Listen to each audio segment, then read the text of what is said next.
audiência. A gente na Rotuno faz um check, né, da documentação um pouco antes da audiência, porque às vezes é muito importante, tem regras que mudam, não lei, mas interpretações mudam ao longo do período, né? E às vezes a audiência é marcada, como você falou, 1 ano, 8 meses, 1 ano. Em 8 meses, 1 ano, algumas coisas que a gente protocolava mudam um pouquinho.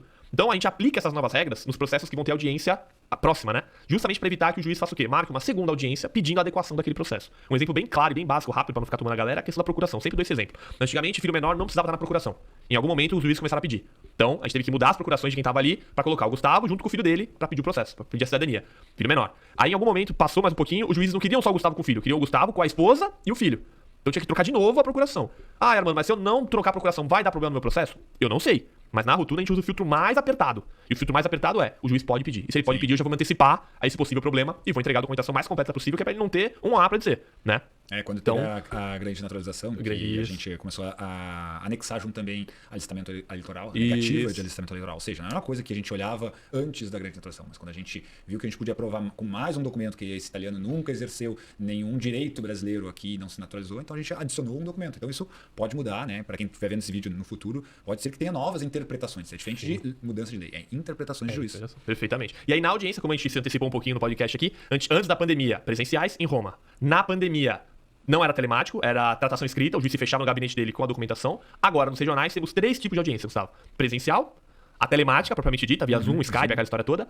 Então, presencial é essa, e a tratação escrita. Então, vai depender de cada juiz. Quem vai definir isso é o juiz. Cada tribunal. O advogado pode pedir pro juiz mudar aquela modalidade? Pode. Mas, nós estamos começando a conhecer os juízes agora, não convém a gente querer mudar alguma coisa nesse sentido, né? Vamos aceitar o que os juízes estão pedindo, vamos entender o que eles querem conversar. É bem importante essa parte, né? Porque é a parte ali que, às vezes, como você falou, no processo administrativo, o cara do consulado, o cara do comune, eles não vão querer se comprometer com erros documentais. Porque no final das contas, se houver uma investigação no futuro, aquilo ali vai na conta dele. Você, responsável, aqui, oficial do comune ou do consulado, passou para frente um processo que não estava evidente se o Gustavo era de fato filho daquele italiano. Então a responsabilidade é sua. Até que ponto isso é fraude, até que ponto não é. Não sabemos. Agora, o juiz, como você explicou, ele não vai estar... Lógico que ele vai se atentar à árvore, mas ele quer saber da tese. Ele quer saber se a pessoa tem o sangue, ele consegue ter o discernimento ali que existe abrasileiramentos, que o seu Domênico virou o seu Domingos, né? Isso aí. O Giovanni virou João. Exato. Então ele vai olhar a tese, né? A tese, por que ele está pedindo para mim aqui? Ah, porque ele tem uma fila, porque tem uma lei de 48 que impede que ele faça administrativamente. E na hora que esse processo chegar lá na frente no consulado para transcrever o ato, e nós vamos conversar sobre isso, aí mesmo que tenha erro na documentação, erro simples, o comune vai transcrever os atos porque ele está respaldado por um juiz. Então se aquele comune vier a investigação e alguém for questionar, o oficial pode pegar aquela sentença e dizer, ó, eu só fiz porque o juiz fulano de tal do tribunal tal autorizou, me pediu, eu tô só cumprindo ordem. Não cabe ao oficial de Estado Civil fazer o julgamento daquela documentação que já foi analisada por um juiz. Ali cabe ele seguir a sentença daquele juiz, né? Então por isso que o processo que a gente fala de entrada no pedido judicial, ele é até mais rápido que entrada de outras formas, porque o pedido judicial eu preciso retificar menos documentação.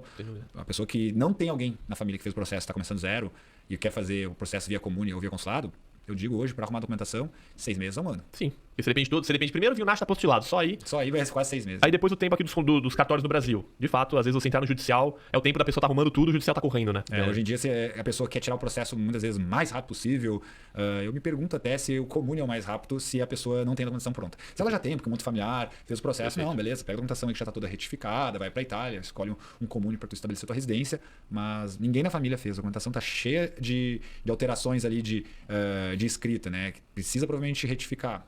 Olha, muitas vezes é mais fácil verificar se o judicial precisa de retificação e entrar judicialmente agora nos tribunais locais, que provavelmente a pessoa vai conseguir tirar a cidadania no mesmo prazo. No mesmo prazo. Sempre sair pra Itália e gastar em euro. Sempre sair pra Itália e ainda dividindo com outros familiares. Exato. Né? Dividindo com mais gente da família, perfeito. Porque na Itália é individual, né? Consulado se ainda permite um pouco familiar, mas o comune é individual.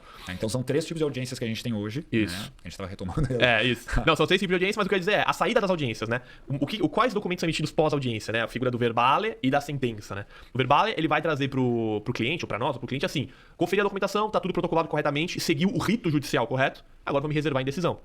Né? Então o juiz só está dizendo, fiz a audiência e, ok, não preciso de uma nova audiência a priori. No primeiro momento, tudo que eu preciso está aqui, deixa comigo. E uma das perguntas que os clientes mais fazem é esperar o dia da audiência, né? E aí?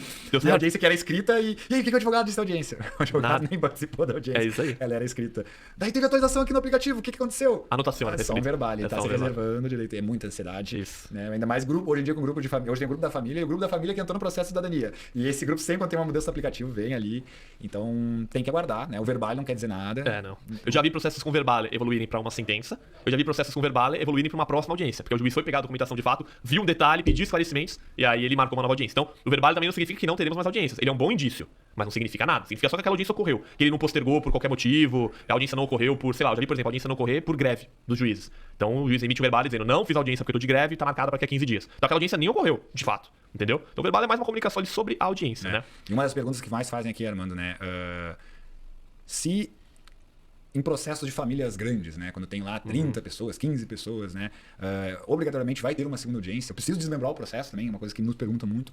Não existe nada na lei que fale sobre desmembrar a audiência e que uma família grande terá uma segunda audiência. Não fala, porque também existe um mito que precisa ser desmembrado os processos ou que vai ter uma segunda audiência. Não, existe uma chance grande, mas não é uma regra. Perfeito. Um juiz, principalmente os de Roma, se a família não é tão grande e eles quiserem fazer tudo numa audiência só, eles vão fazer. A gente vê uma tendência, né, de ter segundas audiências em famílias grandes. Mas não existe uma regra. E também não existe um número certo que de limite, né? A gente já vê muitos mitos das pessoas que talvez entraram na internet, em fóruns, dizendo: o problema do processo judicial é só até 10 pessoas. Quem disse? Não tem nada a ver. Quem disse? Né? Não existe isso aí. Muitas vezes um advogado que trabalha só com 10 pessoas, que não quer se incomodar, falou isso num grupo, um cliente falou assim, e criou-se uma regra que não existe. Né? Perfeito. A gente, aqui na Rotuna, a gente aconselha, né, que as famílias não sejam tão grandes, mas se a família quiser, por uma questão de custo, entrar num processo só, é possível. Sim, legalmente é possível, exato. Apesar de ter essa boa prática de até 10, 12, mas de fato não tem nada legal. Exatamente, acho que essa é a mensagem. Não tem nada que impeça a família de entrar junto. Exatamente.